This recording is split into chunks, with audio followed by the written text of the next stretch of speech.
and welcome to Brewing Success, where growth is the mission, change is the reward, and progress is the goal. I am your host, Andrea Gebhardt. I'm a former educator turned passionate entrepreneur whose desire to create impact has never wavered. I have spent the last decade teaching, mentoring, and coaching people on how to create success in their lives and businesses with proven strategies and systems that not only bring about change, but big results. When it comes down to it, teaching is my specialty, leadership is my jam, and inspiring you to live a bigger, fuller life is what I'm all about. This podcast will give you the knowledge and tools you need to brew success in almost any area of your life. You're going to walk away each week feeling inspired, motivated, and ready to step outside your comfort zone and into the next level of who you're meant to be. Now let's get into today's episode. Hey guys, welcome back to Brewing Success. I'm your host, Andrea Gebhardt, and today we're going to be talking about the discipline factor and why motivation won't save you. So here's a hard truth.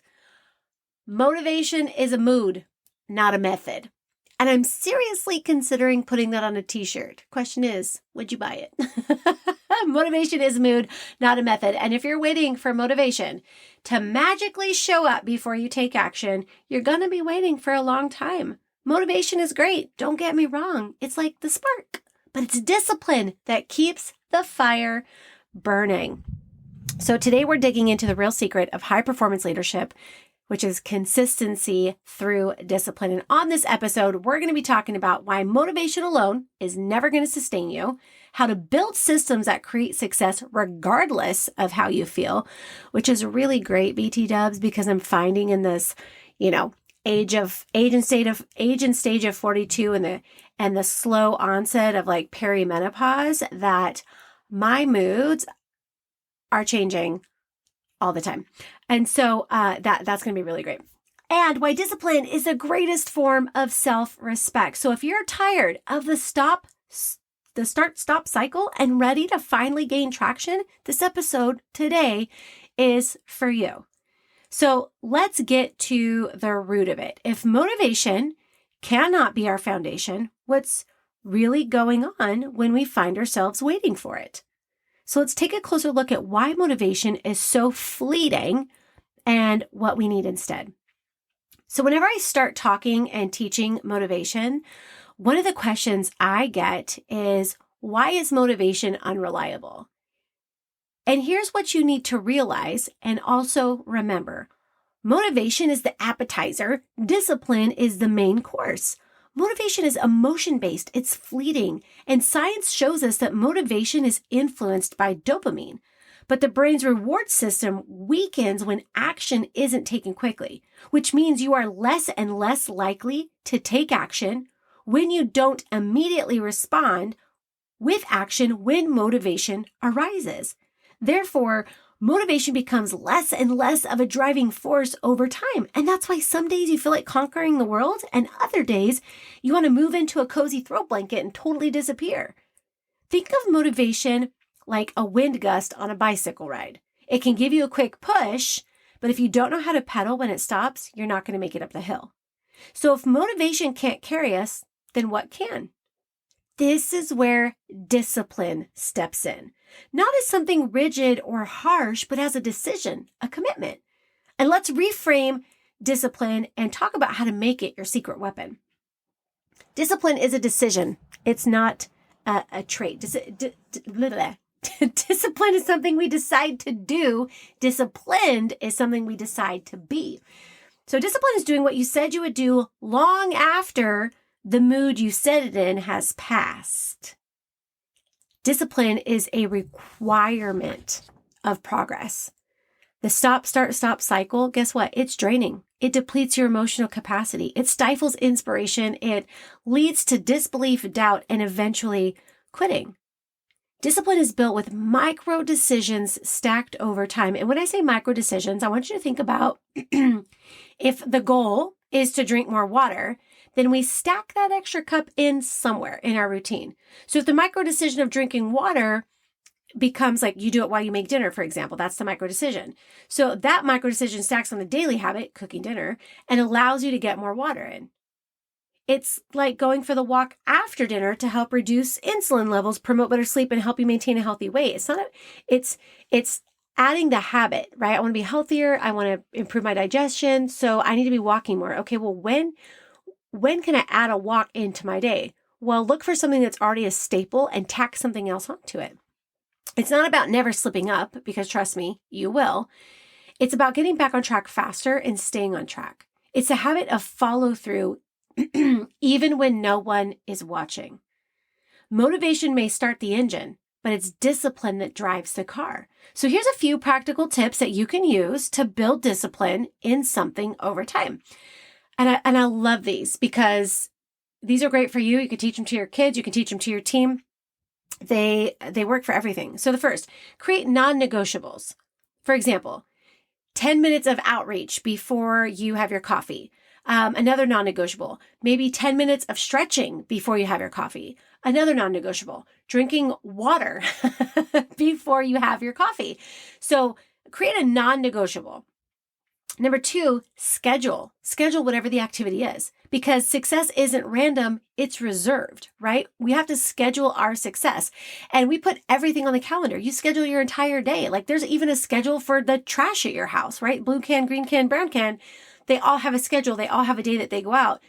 So you also got to schedule the things that you need to do. Put them in your day so they actually get done. And then number 3, stack it. Tie an action to something you're already doing. That's the best way to do it. So I've noticed a lot of my lady friends have purchased those walking pads, right? Because we're starting to learn. I mean, we've always known walking is really healthy.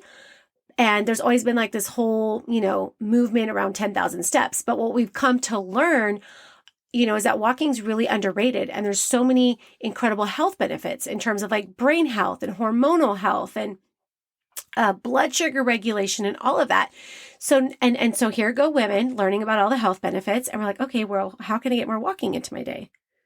And so they're buying walking pads, and they're using walking pads. Like I have a girlfriend who, if she's going to be on social media and scrolling, she's going to be doing that on a walking pad.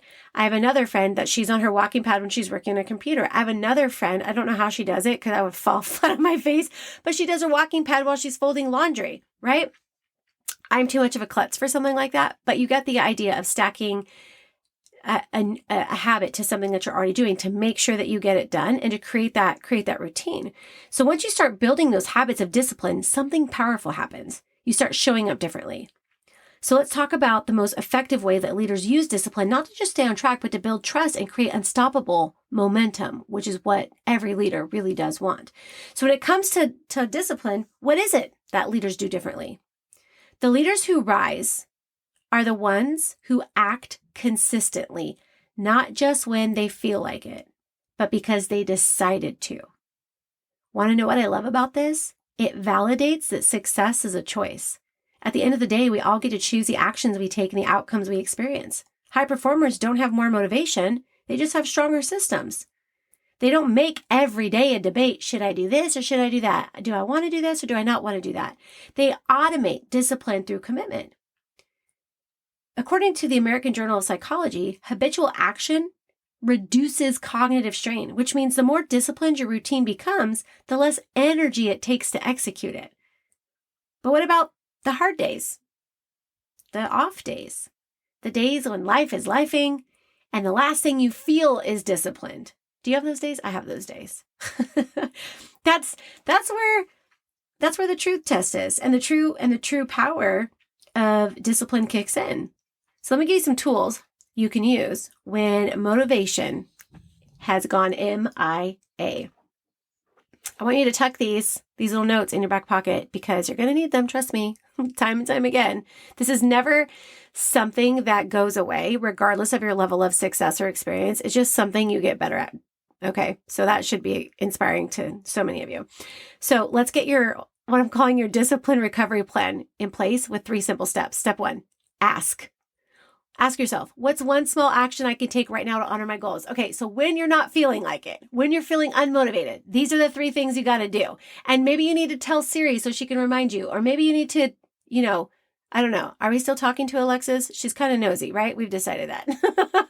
But when you're not feeling motivated, first intervention for yourself right here. What is one small action I can take right now to honor my goals. So I think about my goals. My goals are to be fit and healthy. Okay, so what's one action I can take right now? I can go for a walk, or I can eat a salad, or I can cut up some fruit so I have a snack for later, right? Look, what's one action you can take right now to honor my goal? My goal is to grow my business. So I'm going to spend some time reaching out to customers or reaching out to prospective clients.